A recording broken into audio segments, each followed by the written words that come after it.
Всем привет! С вами снова Ксения на канале Crazy Italy. Сегодня мы находимся в таком замечательном месте, как Чинкуэ Терре. Это национальный парк. И с 1997 года национальный парк Чинкуэ Терре входит в покровительство ЮНЕСКО. Итак, приступаем.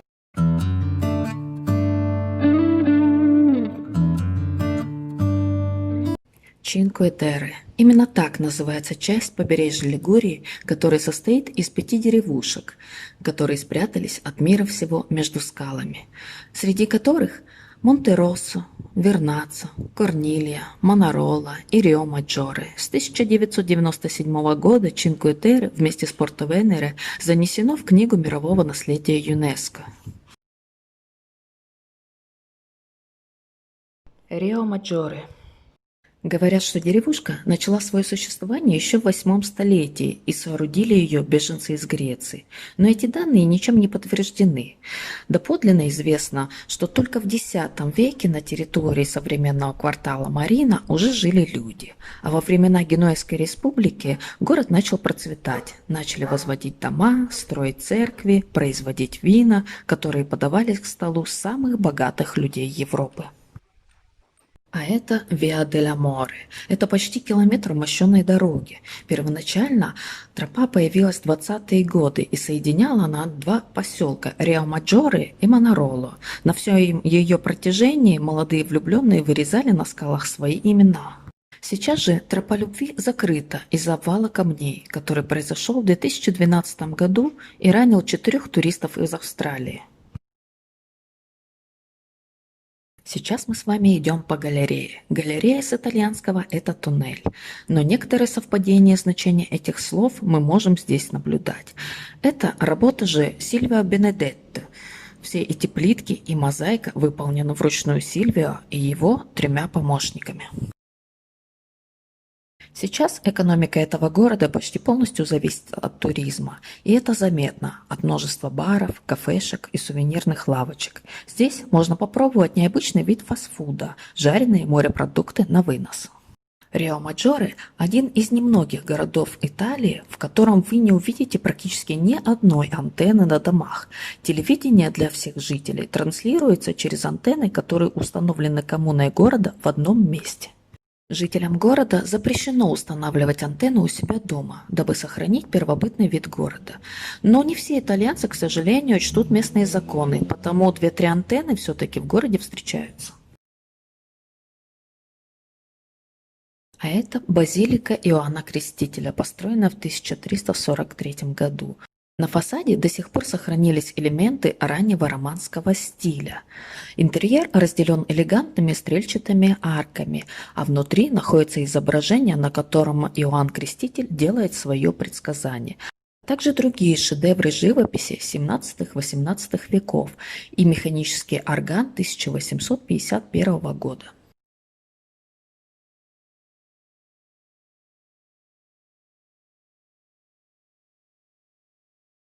Замок Рио-Маджоре строили на холме Черико над городом, чтобы он имел доминирующее положение, а значит и защитную функцию. Построен он был в 1260 году для защиты от набегов от сарацин. Возведение же и укрепление продолжалось до XVI века. Позже, когда оборону здесь уже никто не держал, на территории обветшавшего замка, ввиду отсутствия места в городе, даже устроили кладбище. Разрушенные стены и башни создавали подходящее впечатление. Сейчас же кладбища здесь не существует, а на территории замка проходят культурно-массовые мероприятия города. Ландшафт Чинкуэ-Терре не всегда был таким. Ландшафт полностью рукотворный, и именно здесь зарождается террасирование, типичный для гор Лигурии метод обработки земли. Именно благодаря террасированию в ландшафте гор появились невысокие каменные стены, построенные особым способом, без использования какого-либо цемента или связующего вещества. На территории Чинкуэ-Терре сейчас находится более 7000 километров таких стен.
Сам город Манарола разделен на две части, которые еще до 70-х годов XX века были разделены течением с 11 мостиками.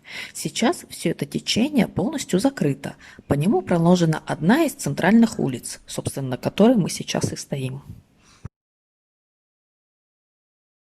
А это тропа Бонфильо. Построена она самими горожанами на волонтерских основах для созерцания красоты города.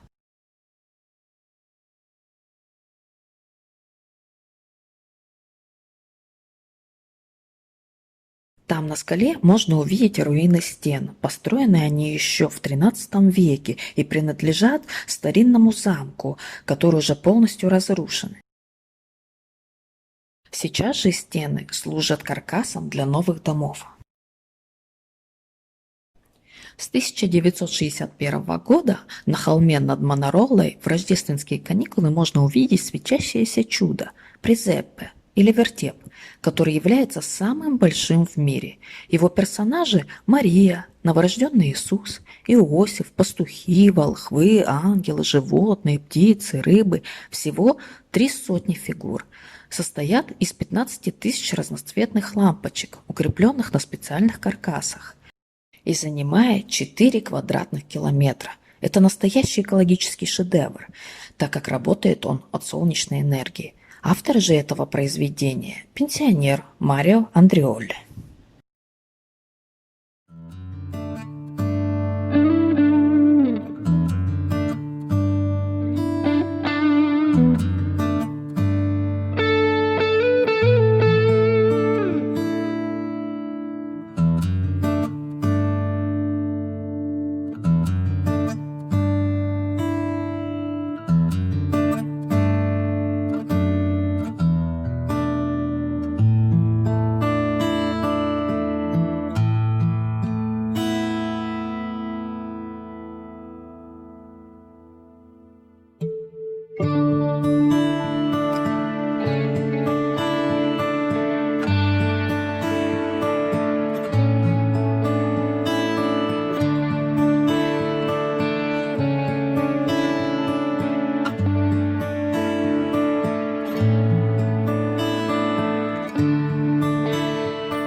Вернаца. Деревушка размещена на маленьком скалистом выступающем в море мысе и во многом благодаря этому по правам считается одной из самых красивых деревень Италии. Вернаца, благодаря своему расположению, была одним из опорных пунктов в борьбе за доминирование в море Генуэзской республики. Здесь же размещался флот галер.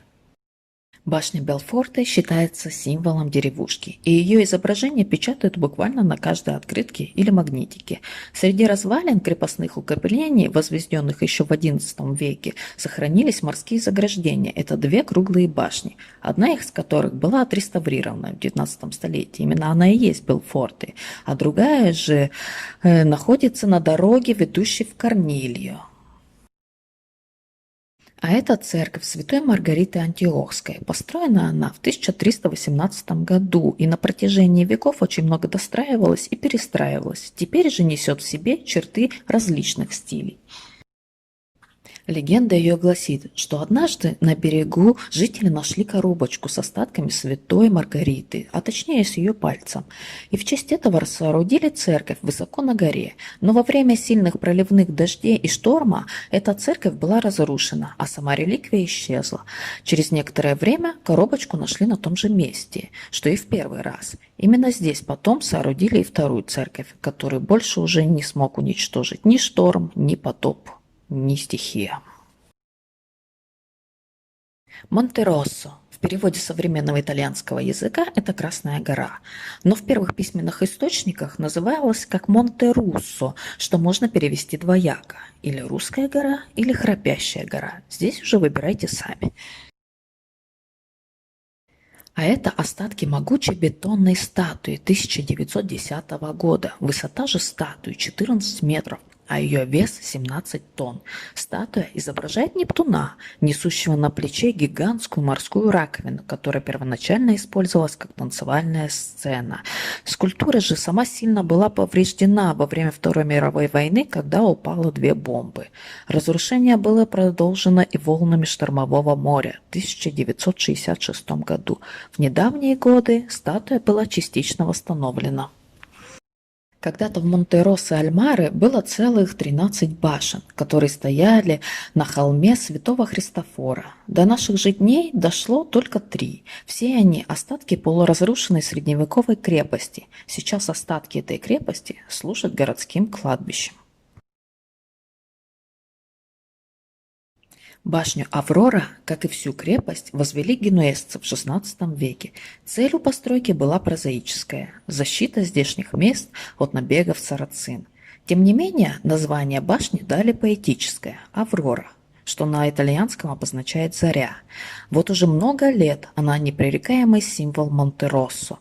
Нынешнее значение у Авроры не только музейное, но и разделительное. Она делит старую часть города от новой части города. Во время Второй мировой войны использовалась как бомбоубежище. Сейчас же это частная собственность.